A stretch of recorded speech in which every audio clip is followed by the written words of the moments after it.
Hi friends, welcome back to Joel Prince Kitchen. இன்னைக்கு வீடியோல நம்ம ரொம்பவே டேஸ்டான ஈஸியான முட்டை குருமா தான் பண்ணியிருக்கோம். இது வந்து ஃபுல்லா நம்ம காரத்துக்காக பச்சை மிளகாய் சேர்த்து தான் பண்ணியிருக்கோம். இதோட டேஸ்ட் வந்து ரொம்பவே நல்லா இருக்கும். இப்போ ரொம்பவே ஈஸியான டேஸ்டான இந்த முட்டை குருமாவை வந்து நம்ம எப்படி பண்ணோன்னு பார்க்குறதுக்கு முன்னாடி புதுசாக யாராச்சும் நம்ம சேனலை பார்க்குறீங்கன்னா ப்ளீஸ் சப்ஸ்கிரைப் பண்ணிக்கோங்க. இப்போ ஸ்டவ்வை ஆன் பண்ணிவிட்டு ஒரு கடாய் வச்சுக்கலாம். இதில் வந்து 1 டேபிள் ஸ்பூன் அளவுக்கு எண்ணெய் சேர்த்துக்கலாம். எண்ணெய் நல்லா காஞ்சதும் இதில் 1/2 டேபிள் ஸ்பூன் அளவுக்கு கடுகு சேர்த்து தாளிச்சிக்கலாம். கூடவே கொஞ்சமாக கருவேப்பிலையும் சேர்த்து தாளிச்சிக்கலாம். இப்போ இதோட கட் பண்ண ஒரு வெங்காயத்தை சேர்த்துட்டு இந்த வெங்காயம் வந்து நல்ல கண்ணாடி பதம் வர வரைக்கும் இந்த அளவுக்கு நம்ம வதக்கி எடுத்துக்கலாம். இப்போ இதோட 1/2 டேபிள் ஸ்பூன் அளவுக்கு இஞ்சி பூண்டு விழுது சேர்த்துக்கலாம். இப்போ இந்த இஞ்சி பூண்டோட பச்சை வாசனை போகிற வரைக்கும் இதையும் நம்ம வதக்கி எடுத்துக்கலாம். இப்போ காரத்துக்காக 4 பச்சை மிளகாய் எடுத்து 2 இந்த மாதிரி கீறி வச்சுருக்கேன். இப்போ இதையும் சேர்த்துடலாம். இது கூடவே நறுக்குன ஒரு தக்காளியும் சேர்த்துட்டு இப்போ இந்த தக்காளி வந்து நல்லா மசிஞ்சு வர வரைக்கும் நம்ம இதை நல்லா வதக்கி எடுத்துக்கலாம்.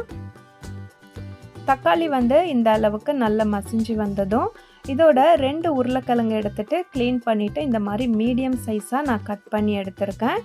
இப்போ இந்த உருளைக்கிழங்கையும் சேர்த்துட்டு நம்ம ஒரு வாட்டி நல்லா கலந்து விட்டுடலாம்.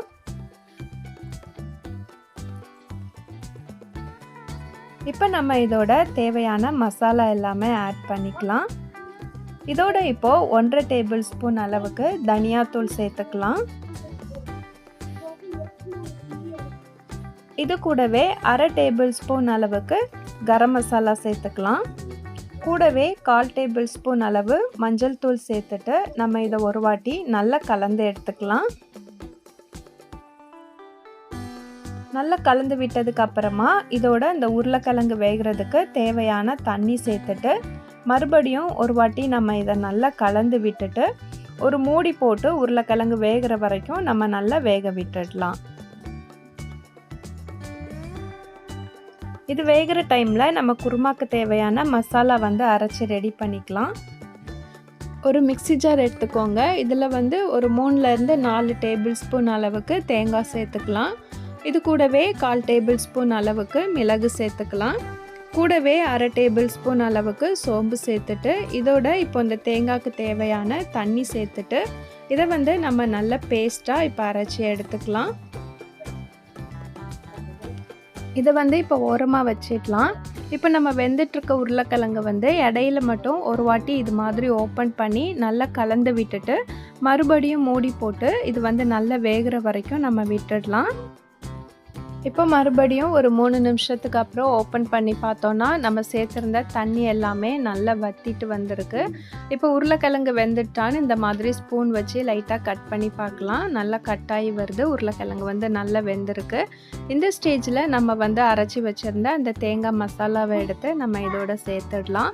இப்போது மசாலா அரைச்ச அந்த மிக்ஸி ஜாரை அலசிட்டு அந்த தண்ணியும் சேர்த்துட்டு இப்போ குருமாக்கு தேவையான தண்ணியும் நம்ம இதோட சேர்த்துக்கலாம்.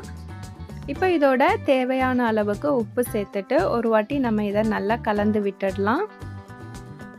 இப்போ குருமாவில் சேர்க்குறதுக்காக 4 முட்டை வந்து நான் வேக வச்சு எடுத்து வச்சுருக்கேன்.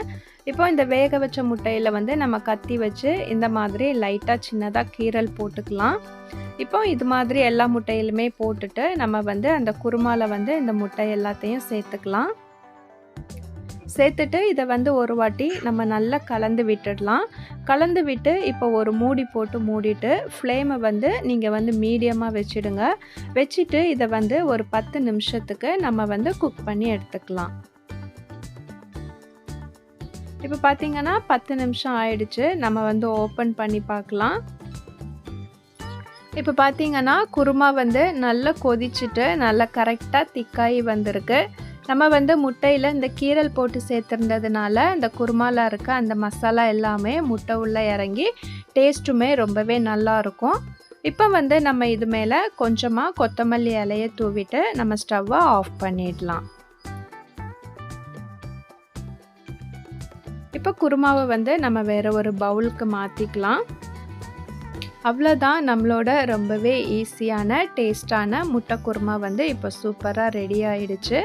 இது வந்து நம்ம காரத்துக்காக ஃபுல்லாக அந்த பச்சை மிளகாய் வச்சு பண்ணியிருக்கிறதுனால ஃப்ளேவர் வந்து டிஃப்ரெண்ட்டாக ரொம்பவே நல்லாயிருக்கும்.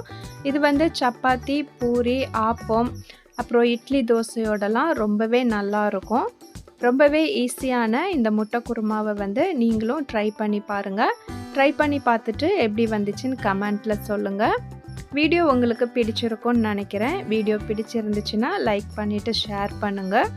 புதுசாக யாராச்சும் நம்ம சேனலை பார்க்குறீங்கன்னா ப்ளீஸ் சப்ஸ்கிரைப் பண்ணிவிட்டு பக்கத்தில் இருக்க பெல் ஐக்கானை கிளிக் பண்ணி சப்போர்ட் பண்ணுங்கள்.